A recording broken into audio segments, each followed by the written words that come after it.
할렐루야, 5월 22일 수요일 아카베 시간이 돌아왔습니다. 오늘은 사도행전 10장 1절부터 16절까지의 말씀, 편견을 깨뜨리고 일하시는 하나님이라는 제목으로 함께 말씀 나누겠습니다.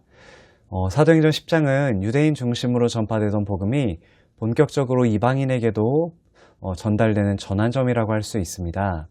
그 사건의 중심에 하나님이 주신 환상이 있는데요.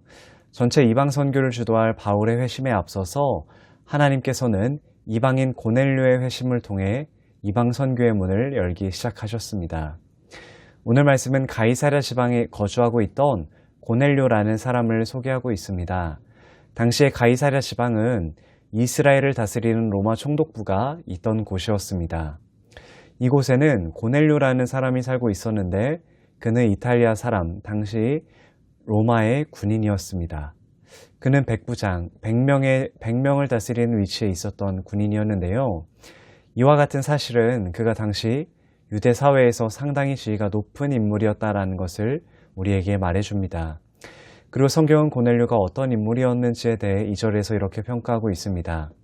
그가 경건하여 온 집안과 더불어 하나님을 경외하며 백성을 많이 구제하고 하나님께 항상 기도하더니라고 이야기합니다. 성경은 그가 경건한 인물이었다라고 소개합니다. 그래서 그는 온 집안과 더불어 하나님을 경외하며 백성을 많이 구제하고 하나님께 항상 기도하는 사람이었다라고 이야기합니다. 그런데 성경에는 이제 제9시쯤 되어라고 표현이 되어 있는데 오후 3시라고 할 수 있겠죠. 오늘날로 표현한다면 이 시간에 고넬료가 정기적으로 기도하고 있었습니다. 당시 이 시간은 유대인들의 정해진 기도 시간이기도 했는데요.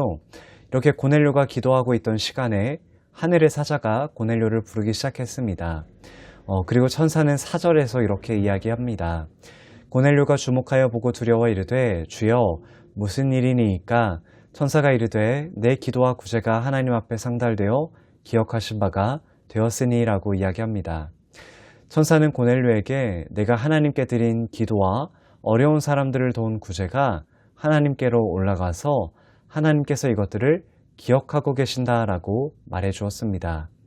여기서 우리는 구제와 기도라는 것이 하나님께 올라가는 것이며 하나님께서 이것을 기억하신다라는 것을 우리는 오늘 다시 배울 수가 있습니다. 그래서 요한계시록 8장 4절에서도 향연히 성도의 기도와 함께 천사의 손으로부터 하나님 앞으로 올라가는 시다라고 이야기합니다. 구제와 관련해서도 개역 한글 성경에서는 신명기 15장 10절에서 이렇게 소개합니다. 너는 반드시 그에게 구제할 것이요 구제할 때에는 아끼는 마음을 품지 말 것이시라.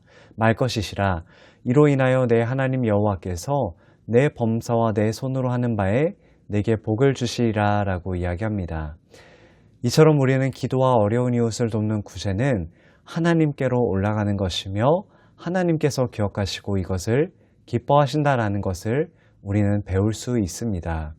그리고 내일 살펴볼 본문이지만 사도행전 10장 31절에서도 고넬료야 하나님이 내 기도를 들으시고 내 구제를 기억하셨으니라고 표현하고 있습니다.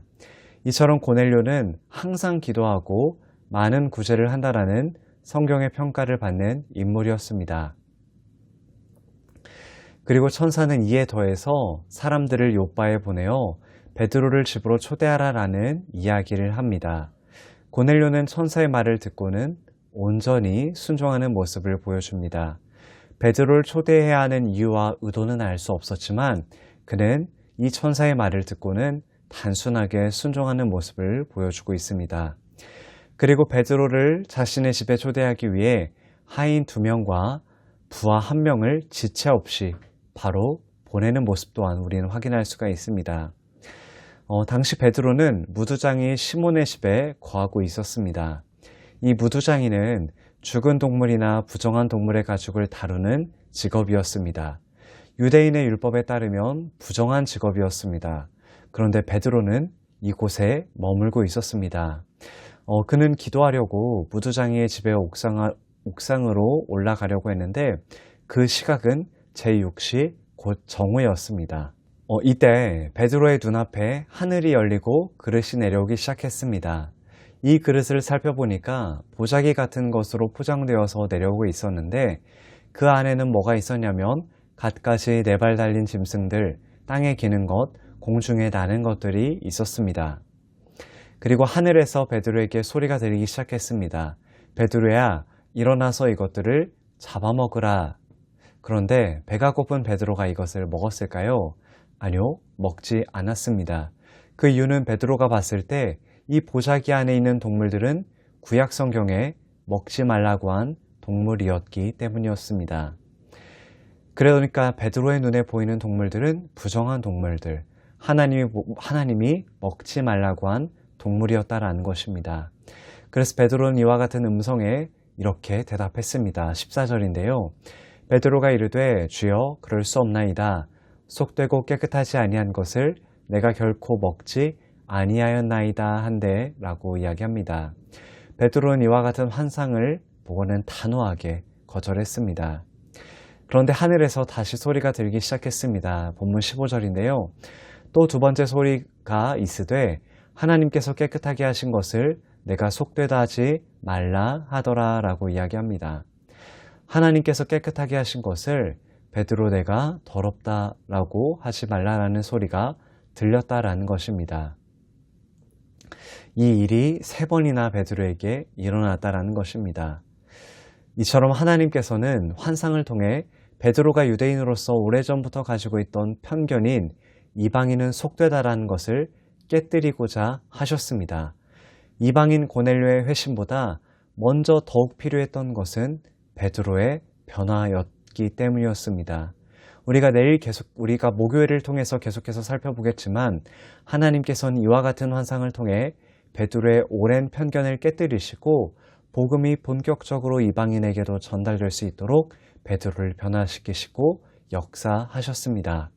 하나님께서는 이와 같은 환상을 통해서 꽉 막혀있던 베드로의 마음의 문을 활짝 여셨다라는 것입니다. 그리고 그가 가지고 있던 편견을 깨뜨리시고 복음이 더욱 활짝 이방인들에게로 전파될 수 있도록 하나님은 일하셨다라는 것입니다. 사랑하는 성도 여러분, 오늘 우리는 항상 기도하고 많은 어려운 사람들을 도운 고넬료의 모습과 환상을 통해 베드로의 편견을 깨뜨리시는 하나님의 일하시는 모습을 함께 살펴보았습니다. 사랑하는 성도 여러분, 오늘 말씀을 통해서 두 손을 모아 올려드리는 우리의 기도가 하나님께로 향기로운 제물로 올려진다는 이 사실을 믿을 수 있기를 소망합니다. 또한 우리의 두 손과 두 발로 가난하고 아프고 어려운 이웃들을 도울 때 이것 또한 하나님께 올려지며 하나님이 기뻐 받으신다라는 사실을 꼭 믿으실 수 있기를 소망합니다. 그리고 베드로의 모습을 통해 우리 안에 있는 편견과 하나님의 일하심을 막는 장벽들이 깨뜨려지는 이 아침이 되기를 소망합니다. 사람은 자신이 경험한 세계, 내가 가본 곳이 전부라고 생각하기가 얼마나 쉬운지 모릅니다.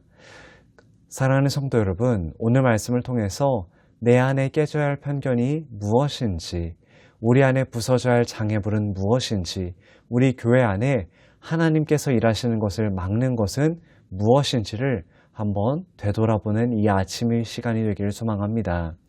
그래서 혹시나 우리가 가진 잘못된 생각이나 편견들로 하나님의 일하심을 막고 있는 것은 아닌지, 하나님의 일하심을 작게 만드는 것인지 작게 만들어버리는 것은 아닌지를 기도를 통해서 깨닫는 이 아침이 될 수 있기를 소망합니다. 그래서 우리 안에 작은 우물을 벗어나 크신 하나님의 일하심을 바라보고 하나님 나라에 동참하는 우리의 삶이 될 수 있기를 간절히 소망합니다. 함께 기도하겠습니다. 하나님 아버지 감사합니다. 하나님, 우리의 매일매일의 삶이 하나님께 늘 기도하고 어려운 이웃들을 돕는 우리의 삶이 되기를 원합니다. 그리고 하나님, 간절히 소원하기는 우리 안에 있는 편견과 잘못된 생각들로 인해서 하나님의 일하심을 막지 않게 하시고 우리의 두 눈을 들어 살아계신 하나님께서 일하시는 것을 바라볼 수 있는 우리의 삶이 될 수 있도록 주님 함께하여 주시옵소서. 감사드리며 예수님의 이름으로 기도합니다. 아멘. 오늘 하루도 주님 안에서 승리하실 수 있길 소망합니다. 감사합니다.